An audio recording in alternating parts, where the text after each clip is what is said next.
Hello बच्चों, आज हम क्लास 6 का जो चैप्टर 9 है living organisms and their habitat, उसका हम बाकी का पार्ट पढ़ेंगे। तो इसमें जो फोर्थ पॉइंट है वो है जो लिविंग ऑर्गेनिजम्स है, लिविंग बींग्स है, उनकी क्या कैरेक्टरिस्टिक्स होती है। ओके, तो हमने जो 3 पॉइंट्स थे उसके वो तो हमने लास्ट चैप्टर में पढ़ लिए थे, ग्रोथ, मूवमेंट और न्यूट्रिशन। आज हम इसका फोर्थ जो कैरेक्टरिस्टिक्स होती है लिविंग ऑर्गेनिजम्स की, वो होती है रेस्पिरेशन, उसके बारे में पढ़ेंगे। Okay, now body obtains the energy from the food it takes through the respiration. Okay, now इसमें जो फर्स्ट पॉइंट है रेस्पिरेशन में, उसमें लिखा है कि हमारी जो बॉडी होती है, जो हम खाना खाते हैं उससे हमारी बॉडी क्या करती है, एनर्जी गेन करती है। और ये सब कैसे होता है, रेस्पिरेशन के थ्रू होता है। Okay, now some animals have different mode of respiration. अब अलग अलग जो लिविंग ऑर्गेनिजम्स होते हैं उनकी सबकी बॉडी अलग होती है, इसलिए उनका रेस्पिरेशन भी अलग होगा।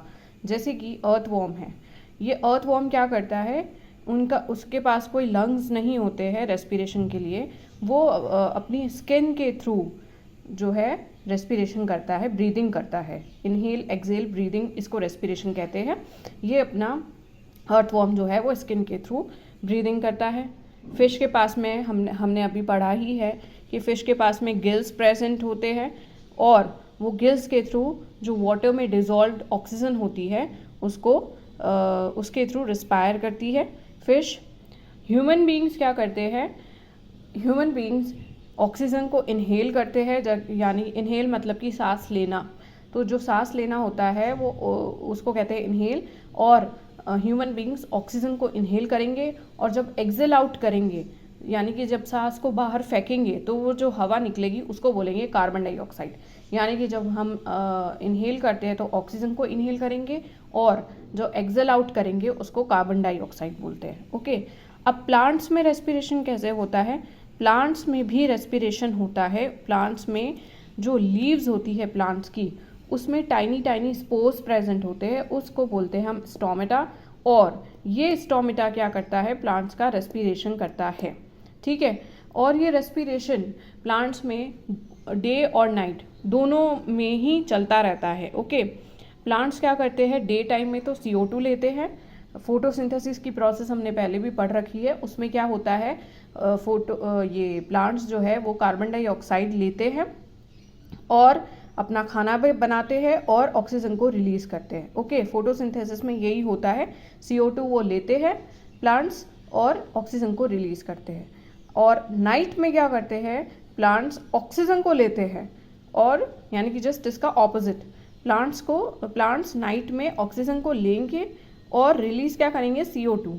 पर ये जो ऑक्सीजन को जो लेना है और CO2 का रिलीज करना है, वो बहुत ही कम होता है as compare to the plants जो ये O2 को देते हैं। मतलब कहने का मतलब है, प्लांट्स ऑक्सीजन ज़्यादा रिलीज करते हैं और CO2 को ज़्यादा वो क्या करेंगे, लेंगे। ओके, यहाँ पे मैं ये बोल रही हूँ कि प्लांट्स जो O2 लेते हैं नाइट में, ओके, वो इतना नहीं लेते हैं जितना कि प्लांट्स O2 को रिलीज करते हैं। O2 मतलब ऑक्सीजन, रिलीज ज़्यादा करेंगे, लेंगे कम। ओके, नाउ नेक्स्ट पॉइंट है हमारा, वो है एक्सक्रीशन। एक्सक्रीशन में क्या होता है, excretion is also a part of living organism. Living organism जो भी होंगे वो एक्सक्रीशन भी करते हैं। Okay, living things take food and only a part of it is utilize. हम जो इतना भी खाना खाते हैं वो सारा का सारा खाना यूटिलाइज नहीं होता है, कुछ खाना जो है वो वेस्ट होता है और उस वेस्ट को एक्सक्रीट करना पड़ता है। Okay, now living organism get rid of this waste material and the process known as the excretion. और ये जो बॉडी में से ये जो वेस्ट मटेरियल निकलता है, ये जो प्रोसेस, ये जो निकलेगा वेस्ट मटेरियल, इसी प्रोसेस को हम लोग एक्सक्रीशन बोलते हैं। Okay, now plants remove the waste in the form of latex, resins and gums. Plants क्या करते हैं, प्लांट्स भी लिविंग ऑर्गेनिजम्स होते हैं तो वो भी एक्सक्रीशन करेंगे, पर वो एक्सक्रीशन उनका क्या फॉर्म होता है, लेटेक्स के फॉर्म में, रेजिन्स के फॉर्म में, गम्स के फॉर्म में। आपने कभी प्लांट देखा होगा, प्लांट में से कोई चिपचिपा पदार्थ निकलता है, प्रोडक्ट निकलता है जिससे कि रबड़ भी बनता है, उसको हम बोलते हैं लेटेक्स। और ये प्लांट्स के लिए तो एक्सक्रीशन है, प्लांट्स के लिए कोई यूज़फुल नहीं होती है ये थिंग, पर हमारे लिए ये सारी चीज़ें बहुत ही यूज़फुल होती है। इनसे डिफरेंट डिफरेंट चीज़ें बनाई जाती है, जैसे कि लेटेक्स से रबड़ बनाया जाता है। तो ये जो सारे सिक्रीशंस जो प्लांट्स निकालता है वो क्या होता है, उसके प्लांट्स के लिए तो वेस्ट होता है, बट ये सारे सिक्रीशंस ह्यूमन बींग्स के लिए काफ़ी यूज़फुल होते हैं। ओके, अब हमारा जो नेक्स्ट टॉपिक है लिविंग ऑर्गेनिजम्स का, जो कैरेक्टरिस्टिक्स होती है लिविंग ऑर्गेनिज्म की, वो है response to stimulus. Now what are the stimulus? Stimulus जो है अनफेवरेबल कंडीशन बोल दो उसको, तो कुछ भी जैसे कि अनफेवरेबल कंडीशन है और अगर हमारी बॉडी उसको पसंद नहीं कर रही है उस अनफेवरेबल कंडीशन को और उस पर रिएक्ट कर रही है, तो उसी चीज़ को हम बोलेंगे response to stimulus. Okay, for example जैसे कि आपने बहुत ही गर्मी लग रही है, आपको बहुत ज़्यादा गर्मी है और आपकी बॉडी उस गर्मी को सहन नहीं कर पा रही है, तो हम उससे बचने के लिए क्या करेंगे, उस पर रिएक्ट करेंगे, उस स्टिम्यूल्स पे, उस हीट को, उस हॉटनेस को हम उस पर रिस्पॉन्ड करेंगे और जल्दी से फ़ैन को ऑन कर देंगे, ताकि फ़ैन एसी को ऑन कर देंगे ताकि हमें थोड़ी सी ठंडक मिल सके। ओके, ये सिंपल लैंग्वेज में मैंने आपको समझाया है। नाउ इसकी डेफिनेशन क्या है?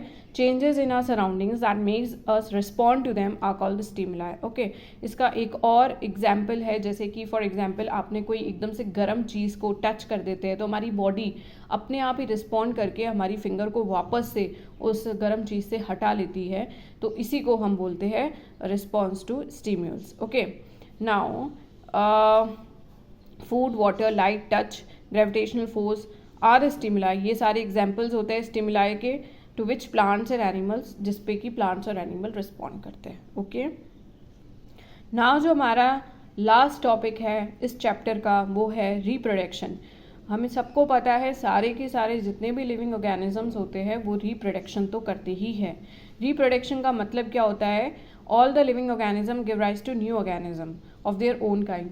अपनी बॉडी से किसी दूसरी बॉडी को जन्म देना, उसको बोलते हैं रिप्रोडक्शन। ओके, अब ये मोड ऑफ रिप्रोडक्शन है वो डिफरेंट ऑर्गेनिज्म में डिफरेंट होता है। जैसे कि some animals produce their young ones through eggs, कुछ एनिमल्स अपने यंग वंस को एग्स के थ्रू देंगे और कुछ क्या देंगे, डायरेक्ट गिव बर्थ। ओके, तो मैमल्स क्या होते हैं? विच डोंट ले एग्स, जैसे कि हम एग्स नहीं देते हैं। ओके, तो ऐसे एनिमल्स जो कि एग्स, ऐसे एनिमल्स और जो होते हैं जो कि एग्स नहीं देते हैं उनको हम मैमल्स बोलते हैं। ह्यूमन बीइंग्स भी मैमल्स की कैटेगरी में आते हैं, और ऐसे एनिमल्स जो कि एग्स देते हैं वो मैमल्स नहीं होते हैं। ओके, जैसे कि बर्ड्स हो गई, कुछ लिजर्ड्स हो गई, रिप्टाइल्स हो गए, they all gives egg. Okay, वो एग्स के थ्रू अपना रिप्रोडक्शन करते हैं। ओके, नाउ तो इसलिए इनका मोड ऑफ रिप्रोडक्शन सब एनिमल्स का डिफरेंट होता है। Now some plants also reproduce through their parts other than the seeds. अब कुछ प्लांट्स जो होते हैं वो सीड्स के थ्रू होते हैं। जैसे कि आपने मूंग का दाल ले लो, ओके, उसको वाटर में रखो, वो उसमें से कुछ दिनों बाद में रूट्स जो है वो आने लग जाएगी, वो जर्मिनेट हो जाएगा और उसी मूंग की जो दाना है उससे एक नया प्लांट आप उसको फिर मिट्टी में डाल दोगे तो नया प्लांट भी उग जाएगा।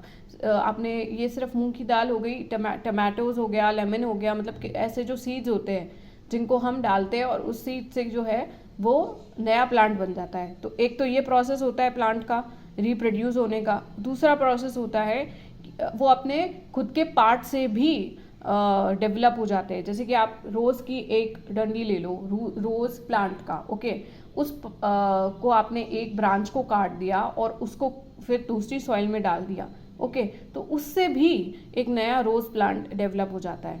तो इसको बोलते हैं वेजिटेटिव रिप्रोडक्शन। ओके, तो some plants also reproduce through their other parts than the seeds. Okay, now अब और इससे क्या होता है कि इसका एक और एग्जाम्पल क्या है, पटेटो की भी आप जो छोटी छोटी जो बर्ड्स आपने देखी होगी पटेटो पे आ जाती है, रूट्स आ जाती है उस पर, छोटी छोटी बर्ड्स के जैसी दिखती है। उस बर्ड्स को हटा करके भी अगर आप मिट्टी में डाल दोगे तो उससे भी पटेटोज जो है वो उग जाते हैं। Okay, so that's all about this chapter. If you really like this chapter तो please like and subscribe to my channel, नहीं तो मुझे नहीं पता चलेगा कि आपको मेरी ये जो नोट्स हैं वो अच्छे लग रहे हैं कि नहीं लग रहे हैं। मैं काफ़ी मेहनत करती हूँ ये नोट्स बनाने में, तो प्लीज़ आप सब्सक्राइब करें, लाइक करें, कमेंट करें, ताकि मुझे थोड़ा मोटिवेशन मिलेगा और मैं और भी अच्छे तरीके से नोट्स बनाऊँगी और समझाऊँगी। तो please like and share, subscribe to my channel. Okay, till then keep study.